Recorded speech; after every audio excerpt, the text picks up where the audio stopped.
So hey guys, in this video we will talk about how I got 8.5 bands in IELTS rating. I will share all the tips and tricks that I accumulated during my own preparation so that it can help you in your preparation of the IELTS exam. So without any further ado, let's get started with this video. So guys, first of all let's talk about the exam format. Guys, exam होएगा आपका पूरा 60 minutes का, academic और general दोनों के लिए. Guys, academic में आपके पास 3 सेक्शंस होते हैं. उन 3 सेक्शंस में 3 लॉन्ग पैसेजेस होंगे और उन 3 सेक्शंस में आपके पास 40 क्वेश्चंस होंगे कम्प्लीटली. और इन 40 क्वेश्चंस की भी काफ़ी वैरायटी होती है, जैसे कि fill in the blanks, true false, not given, MCQs, match the following, match the headings, find the lines and all that. So guys, ऐसे आपके पास काफ़ी क्वेश्चंस होंगे और इनमें कुछ क्वेश्चंस ऐसे होते हैं जो कि कंपैरेटिवली डिफ़िकल्ट होते हैं. वो कौन से होते हैं मैं आपको आगे वीडियो में बताऊंगा. So watch this video till the very and. Guys, सबसे पहली टिप तो यही होगी, don't read the passage first. Now what do I mean by that? Guys, जैसे ही आपका रीडिंग का टेस्ट स्टार्ट होएगा, सो मोस्टली बच्चे क्या करते हैं, वो सीधा पैसेज पे जंप कर जाते हैं और उसको रीड करना शुरू कर देते हैं. कभी कभी ऐसा होता है, लाइक कभी कभी क्या यूजुअली यही होता है कि कुछ ऐसे वर्ड्स आते हैं पैराग्राफ में जो कि काफ़ी मुश्किल होते हैं और जो आपने कभी हो सकता है सुने भी ना हो. सो गाइस, आप उसका मीनिंग फाइंड करना शुरू कर दोगे और आगे लाइंस पढ़ोगे, उस वर्ड को बार बार पढ़ोगे. इससे आपका काफ़ी टाइम वेस्ट होगा और हो सकता है वो आपके लिए यूज़फुल भी ना हो क्वेश्चंस को आंसर करने के लिए. बिकॉज गाइस, इसमें आपका जो मेन मोटिव है वो है क्वेश्चंस को आंसर करना, ना कि पैसेजेस को समझना. सो हम आप सबसे पहले ही आप क्वेश्चंस पढ़ोगे. आपको जैसे ही रीडिंग का टेस्ट स्टार्ट होता है, आप सबसे पहले ही क्वेश्चंस पे जंप करोगे और आप गाइस वहाँ पे वो वाले क्वेश्चन सबसे पहले पढ़ोगे जो आपको लगता है कि आपके लिए आसान है. नाउ गाइस, आपको ये कैसे पता चलेगा? गाइस, आपको एक बुक मिली होगी कैम्ब्रिज प्रैक्टिस टेस्ट नाम से. तो गाइस, उसके अंदर आपके पास 4 टेस्ट होते हैं. अगर आपने आइल्स का जो है एग्ज़ाम बुक किया होगा तभी आपको ये बुक मिली होगी. अगर आपने अभी नहीं बुक किया है देन डोंट वरी, मैं गाइस सारी बुक्स का लिंक डिस्क्रिप्शन में पिन कर दूँगा. आप गाइस उनको चेकआउट करना और सबको डाउनलोड करके उनकी प्रैक्टिस करना शुरू कर दो. सो गाइस, नेक्स्ट टिप जो है वो पिछली टिप से थोड़ी बहुत मिलती-जुलती है, व्हिच इज़ गाइस, आपको एक क्वेश्चन पे ज़्यादा टाइम स्पेंड नहीं करना है. गाइस, हो सकता है कुछ ऐसे क्वेश्चंस आएंगे आपके पास, मोस्टली आपके match the headings, true false, not given, और ऐसे क्वेश्चंस में ये ज़रूर होता है एक दो क्वेश्चंस कि आपको उनके आंसर नहीं मिलते हैं पैसेज में. लाइक आपको पता नहीं होता वो क्या कहना चाहते हैं, आपको समझ नहीं आते हैं. सो गाइस, आप उन उन क्वेश्चंस पे काफ़ी टाइम स्पेंड करना शुरू करते हो, आप उनको समझना शुरू करते हो, ऐसा करते हो. सो आप ये चीज़ ना करो. आप क्या करो, उस क्वेश्चन को छोड़ दो, वहाँ पे रिव्यू के लिए छोड़ दो उसको, देन आप आगे मूव कर दो. बिकॉज इससे आपका काफ़ी टाइम बचेगा. अब पहले ही आपके पास 60 मिनट्स हैं, उसके बाद वैसे ही आपका एग्ज़ाम बंद हो जाएगा. सो आपको कोशिश करनी है, आपका ये एम होना चाहिए कि आपको ज़्यादा से ज़्यादा क्वेश्चंस को आंसर करना है.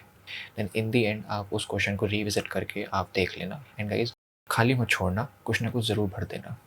गाइस, फोर्थ टिप जो है वो आपके लिए ये होगी कि गाइस, ज़रूरी नहीं है कि आपको हर एक वर्ड समझना है पैसेज का. सो आपको क्या करना है, आपको कोशिश करनी है कि आपको कॉन्टेक्स्ट समझ आ जाए पैसेज का. आप गाइस कीवर्ड्स को हाईलाइट करो, जैसे नाउन्स हो गया, कुछ प्लेसेस के नाम हो गए, कई साइंटिस्ट का नाम, थ्योरीज़ का नाम, जगहों का नाम. गाइस, आप ये कीवर्ड हाईलाइट कर दो. बिकॉज कभी कभी क्वेश्चंस में होता है कि आपसे इनके रिगार्डिंग कुछ चीज़ें पूछ लेते हैं. सो गाइस, इससे क्या होएगा, आपका एक लैंडमार्क बन जाएगा पैसेज में. आप सीधा इसी पे जंप करोगे, आपके सामने होएगा वो हाईलाइटेड वर्ड, आप वहाँ से जंप करोगे, देन वहाँ से आप पढ़ना शुरू करोगे. तो ये काफ़ी यूज़फुल हो जाता है इस केस में. गाइस, नेक्स्ट स्टेप तो यही होगी कि आपको स्पेलिंग का काफ़ी ध्यान देना है. गाइस, स्पेलिंग्स बहुत ज़्यादा मैटर करती हैं लिसनिंग और रीडिंग दोनों मॉड्यूल्स में. बिकॉज अगर आप एक वर्ड की भी गलती कर देते हो, सो गाइस उसमें बहुत ज़्यादा दिक्कत आ सकती है. अब यहाँ पे एक एडवांटेज है कंप्यूटर बेस्ड को, बिकॉज वहाँ पे आप कॉपी पेस्ट कर सकते हो वर्ड्स को, Ctrl+C Ctrl+V आप वहाँ पे कर सकते हो.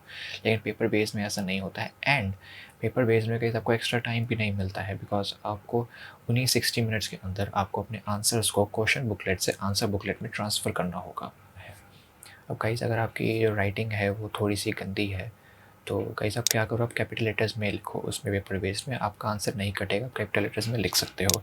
Same goes for computer based IELTS. लेकिन वहाँ पे इतनी ज़्यादा प्रॉब्लम नहीं आती है, बिकॉज वहाँ पे एक स्टैंडर्डाइज्ड फॉन्ट होता है और उसका साइज़ जो है वो बढ़ा घटा सकते हैं. सो उसमें ज़्यादा प्रॉब्लम नहीं आती है. लेकिन अगर आप पेपर बेस्ड होगे तो आपके लिए एक मस्ट है, आप कैपिटल्स में ही सारे आंसर लिखो, सो दैट आप फालतू में अपने बैंड्स ना लूज़ कर दो.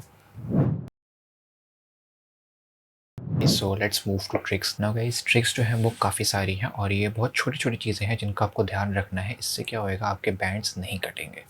सो फर्स्ट स्टेप इज़ को गाइस 15 मिनट्स फर्स्ट पैराग्राफ को देने हैं, 20 मिनट्स नेक्स्ट पैराग्राफ को देने हैं और 25 मिनट्स लास्ट पैराग्राफ को देने हैं। Now why? Because guys questions जो हैं प्रोग्रेसिवली हार्डर होते जाते हैं। सो गाइस पहले उसमें यही होएगा कि आपके पास फिल इन द ब्लैंक्स होंगे, ट्रू फॉल्स नॉट गिवन है। जैसे आप प्रोसीड करोगे आपके पास true false not given, match the following, ऐसी चीज़ें आएंगी। मैच द फॉलोइंग फर्स्ट में भी आ सकते हैं, लेकिन मोस्टली यही पैटर्न रहता है कि आपकी सेकेंड या थर्ड सेक्शन में आएंगे। Because guys match the following is one of the difficult questions in IELTS reading. Guys next thing is guys जिसकी वजह से मैंने भी काफ़ी बार अपने बैंड्स जो हैं वो लूज़ किए हैं, which is read the instructions carefully. Now for example आपको गाइस मैं स्क्रीन पे एग्जांपल दिखा रहा हूँगा और आपको 2 आंसर्स भी दिखा दूँगा। आपको इनमें से जज करना है कौन सा गलत होगा, कौन सा सही होगा।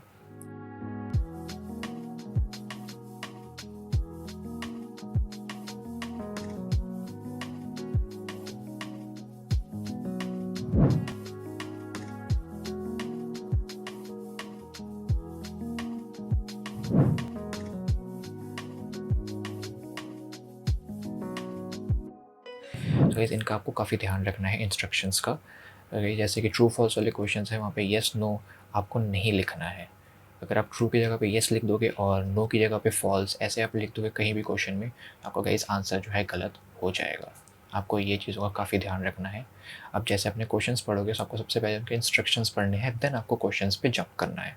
वर्ड्स और मोस्टली यही होएगा कि आपके जो आंसर्स होंगे वो पैराफ्रेज्ड होंगे पैराग्राफ में। Now guys if you are looking for the same words in the paragraph, mostly यही होएगा। अगर जैसे कि क्वेश्चंस हैं जैसे कि एमसीक्यू, आपके पास वहाँ पे 4 ऑप्शन होंगे या 3 ऑप्शन होंगे। सो गाइस वो बहुत क्लेवरली इस चीज़ को यूज़ करेंगे आपके माइंड को ट्रिक करने के लिए कि गाइस वो सेम वर्ड्स को एक ऑप्शन में दे देंगे, बट वो ऑप्शन जो होएगा आंसर एक्चुअल में नहीं होगा। आंसर जो होगा गाइस वो पैराफ्रेज्ड होंगे। गाइस पैराफ्रेज का मतलब ये नहीं होता है कि उनका मीनिंग ही बदल गया है, नहीं, वर्ड्स चेंज होते हैं, मीनिंग सेम रहता है। Reading is all about time management. And guys आपको टाइम मैनेजमेंट सीखना पड़ेगा। गाइस वो आप कैसे सीखोगे, उसका एक ही सोर्स है, वो है प्रैक्टिस। गाइस अगर आप 4 से 5 टेस्ट दे दोगे आपको समझ आ जाएगा कि आपको अपना टाइम कैसे मैनेज करना है। गाइस इसी चीज़ में आपको एक और टिप देता हूँ कि गाइस आप एक काम करो, आप अलार्म सेट कर लो 15, 20 और 25 मिनट्स के। एंड गाइस आपको जो बुक मिली है उसके अंदर 4 टेस्ट होंगे। सो आपको क्या करना है कि फर्स्ट 15 मिनट्स में आपको गाइस चारों टेस्ट के जो है फर्स्ट पैसेजेस को ही करना है, 15, 15, 15। सो इस एक डे पे आप फर्स्ट पैसेज प्रैक्टिस कर लो, सेकंड डे पे आप सेकंड पैसेज प्रैक्टिस कर लो हर एक टेस्ट का, एंड लास्ट डे पे जो बचे होंगे पैसेज आप वो प्रैक्टिस कर सकते हो। तो जैसे क्या होएगा, आप जो है इस चीज़ को हैबिचुएट करना शुरू कर दोगे। सो आपको ज़्यादा ध्यान भी नहीं देना पड़ेगा क्लॉक पे। आपको गाइस आपके माइंड के अंदर ही ऐसे वो आपकी प्रोग्रामिंग हो जाएगी कि आपको अपने आप आपको शिफ्ट करने के लिए माइंड आपको बोलेगा नेक्स्ट पैसेज पर। Okay guys, so let's talk about the pros and cons of computer based and pen and paper based IELTS। Guys अगर आपने वो वीडियो मेरी नहीं देखी है तो आप यहाँ पे देख सकते हो, मैंने कंप्लीट वीडियो बनाई है। लेकिन गाइस मैं आपको एक थोड़ा सा उसका एक समरी दे देता हूँ specifically for IELTS reading. So guys reading में आपको 60 मिनट्स तक आपको कॉन्स्टेंटली स्टेयर करना पड़ेगा स्क्रीन पे। सो गाइस अगर आप मेरे जैसे नहीं हो, गाइस मैं अपना मोस्टली दिन जो है लैपटॉप पर ही स्पेंड करता हूँ। So I am very much familiar to my laptop and my eyes are very used to it. So if you are not like me then I will suggest कि आप pen and paper based ही लो। Now why? Because कहीं अगर आप 60 minute तक stair करोगे तो आपकी आंखें बहुत फटीक्ड हो जाएंगी। बिकॉज कंप्यूटर बेस में आपको आगे राइटिंग भी देनी है एंड आप कहीं उसी टाइम आपसे वो स्विच करवाएंगे, आपको बीच में कोई ब्रेक नहीं मिलती है वहाँ पे। So guys I will suggest कि अगर आप ज़्यादा काम नहीं करते हो लैपटॉप वगैरह पे, सो गाइस आप पेन एंड पेपर बेस्ड ही लो। गाइस ये तो हो गया कौन। और यहाँ पे pen and paper based of course ही बात है, यहाँ पे जो है उसका एक प्रो है कि आपकी आंखें जो है जल्दी नहीं थकेंगी और आप आराम से जो अपने पेपर पे जो है आप सर्कल कर सकते हो, हाईलाइट कर सकते हो। इस कंप्यूटर बेस में थोड़ा सा डिफिकल्ट हो जाता है बिकॉज आपको सिंगल सिंगल वर्ड पे डबल क्लिक करके देन आपको हाईलाइट का बटन दबाना पड़ता है, वो थोड़ा सा लंबा हो जाता है। एंड पेन एंड पेपर में थोड़ा आसान है बिकॉज आप पेंसिल से सीधा वहाँ पे एक सर्कल बना दो, दैट्स इट।